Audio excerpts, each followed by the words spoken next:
Hello guys, ഞാനൊരു law സ്റ്റുഡൻ്റാണ്. ഞാൻ degree കഴിഞ്ഞിട്ടാണ് ലോ പഠിക്കാനായിട്ട് കയറിയത്. അപ്പം ഞാനിവിടെ വന്നതെന്ന് പറയുന്നത്, എൻ്റെ കൂടെ പഠിക്കുന്ന എൻ്റെ ഒരു കൂട്ടുകാരൻ, ആൾ കോൺഗ്രസ്സുകാരനാണ്. പുള്ളി ഒരു പോസ്റ്റ് പങ്കുവെച്ചു. നിങ്ങൾക്ക് കാണാം, ഞാനത് ഓൾറെഡി ഇട്ടിട്ടുണ്ട്. അതായത് PSC നിയമനവുമായി ബന്ധപ്പെട്ട് അവരുടെ ഒരു പരമായിട്ട് PSC ഓഫീസിന് മുന്നിൽ PSC ചെയർമാൻ രാജിവെക്കണമെന്ന് പറഞ്ഞിട്ടുള്ളൊരു യൂത്ത് കോൺഗ്രസ് യൂണിറ്റ് നടത്തുന്ന ഒരു കുത്തിയിരിപ്പ് സമരം PSC ഓഫീസിൻ്റെ മുന്നിൽ നടത്താനായിട്ട് ഒരു പോവുകയാണ്. അപ്പോൾ എനിക്കത് കണ്ടപ്പം ഞാൻ എന്തോ പറയാം, ഇവർ ഭരിക്കുന്ന പാർട്ടി, ഇവരുടെ അണികൾ, എന്നിട്ട് ഇവിടെയുള്ള യൂത്ത് കോൺഗ്രസിൻ്റെ ആളുകൾ PSC ഓഫീസിൽ പോയി കുത്തിയിരുന്ന് സമരം ചെയ്യുന്നു. ഇവിടെ PSC പഠിച്ചെഴുതിയ വിദ്യാർത്ഥികൾ 1ാം റാങ്കും മറ്റു റാങ്കുകളും വാങ്ങിച്ചിട്ടും കൂടെ ഇവിടെ പ്രതിഷേധ സമരങ്ങൾ നടത്തുന്നുണ്ട്. ഇതൊരു പുത്തിരിയായ കാര്യമൊന്നുമില്ല. കഴിഞ്ഞ ഗവൺമെൻറ്റിൻ്റെ കാലത്തിലും ഇവരിത് തന്നെയാണ്. ഇങ്ങനെയുള്ള PSC ഉള്ള പാവം പിള്ളേർ ഇവർ നടത്തുന്ന കാര്യങ്ങളൊക്കെ തന്നെയാണത്. പലതരത്തിലുള്ളത്. അവർ മുട്ടയടിച്ച് തലമുണ്ടനം ചെയ്തു, മുട്ടിലഴിഞ്ഞൊക്കെ കഴിഞ്ഞ ഗവൺമെൻറ്റിൻ്റെ കാലത്ത് സമരം ഇതുപോലെ നടത്തിയിട്ടുണ്ടായിരുന്നു. അതേ സമര മുറകൾ ഇപ്പോൾ ഈ ഗവൺമെൻറ്റിൻ്റെ കാലത്ത് നടത്തുന്നു. എന്നിട്ട്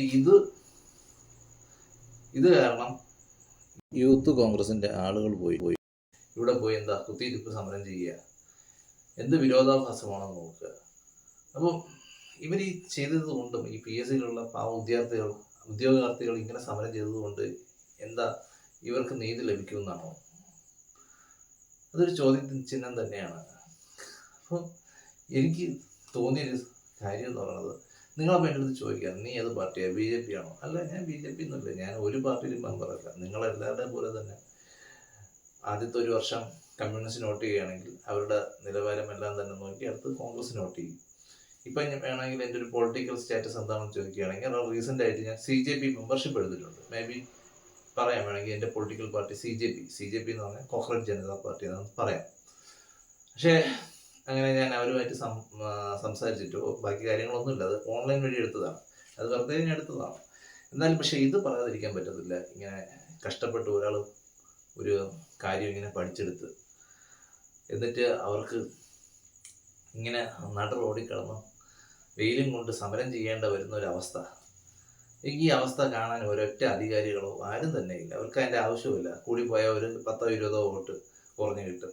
അത് ഈ പറയുന്ന ആളുകൾ ഒന്നിൽ കോൺഗ്രസിനോ കമ്മ്യൂണിസ്റ്റിനോ തന്നെ വോട്ട് ചെയ്യും എന്നുള്ളൊരു ധാരണ ഇവർക്കുണ്ട്. അതുകൊണ്ട് തന്നെ ഇവർ യാതൊരു തരത്തിലുള്ള നടപടികളും, ഇവർക്ക് ഫേവറബിൾ ആയിട്ടുള്ള കാര്യങ്ങളോ എടുക്കാനോ പോകുന്നില്ല. പിന്നെ എന്ത് ചെയ്യണം എന്നുള്ളൊരു ചോദ്യചിഹ്നമുണ്ട്. ഒരൊറ്റ കാര്യമേ ഉള്ളൂ, ഇവർ ഈ അധികാരത്തിലിരിക്കുന്ന ആളുകൾ കണ്ണ് തുറക്കണമെങ്കിൽ അവരുടെ അധികാര സ്ഥാനം ഇളകുന്ന രീതിയിലുള്ള പ്രതിഷേധ പരിപാടികളിലോട്ട് പോകണം. അല്ലാതെ ഒരു കാര്യം ഇവിടെ നടക്കാനായിട്ട് പോകുന്നില്ല.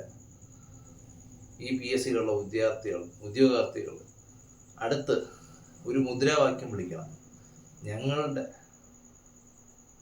ജോലികൾ നിങ്ങൾ ചീന്തിയെടുക്കുകയാണെങ്കിൽ നിങ്ങളുടെ ജോലികൾ ഞങ്ങൾ ചീന്തിയെടുക്കുമെന്നുള്ളൊരു മുദ്രാവാക്യം ഇവർ ഉൾക്കൊണ്ട് വിളിക്കണം, പ്രതിജ്ഞയെടുക്കണം. അടുത്ത ഇലക്ഷൻ സമയത്ത് ഇവരെല്ലാവരും കാൻഡിഡേറ്റ്സ് ആയിട്ട് നിൽക്കുമെന്ന് പ്രതിജ്ഞ എടുക്കണം. ഒരു പാർട്ടിയുടെ പിൻബലമില്ല. അത് സ്വതന്ത്ര സ്ഥാനാർത്ഥികളായാലും നിൽക്കുക, അടുത്ത പഞ്ചായത്ത് ഇലക്ഷൻ പിടിക്കുക, അടുത്ത പഞ്ചായത്ത് മുനിസിപ്പാലിറ്റി ഇലക്ഷൻ വരുമ്പോൾ പിടിക്കുക.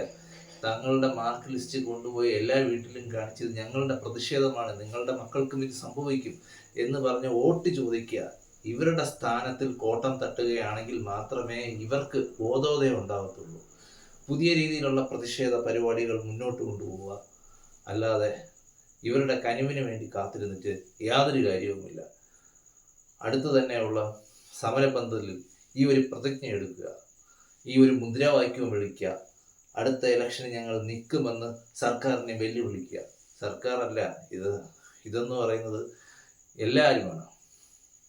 ഏത് പൊളിറ്റിക്കൽ പാർട്ടി ആയാലും ഇത് തന്നെയാണ് സ്ഥിതി എന്ന് പറയുന്നത്.